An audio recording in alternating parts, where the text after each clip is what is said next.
Nestled in the heart of North Dakota lies a 32-mile stretch of road unlike any other, the Enchanted Highway.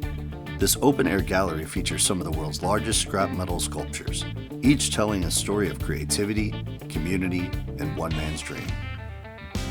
From classic car havens to bizarre roadside wonders, we're on a mission seeking unique stories and history behind the world's best hidden automotive gems. Get ready for a journey like no other as we hit the road to discover what makes American car culture so legendary. Buckle up, Ride and Seek starts now. In 1989, Gary Greff, a former school principal from the small town of Regent, noticed his hometown was fading.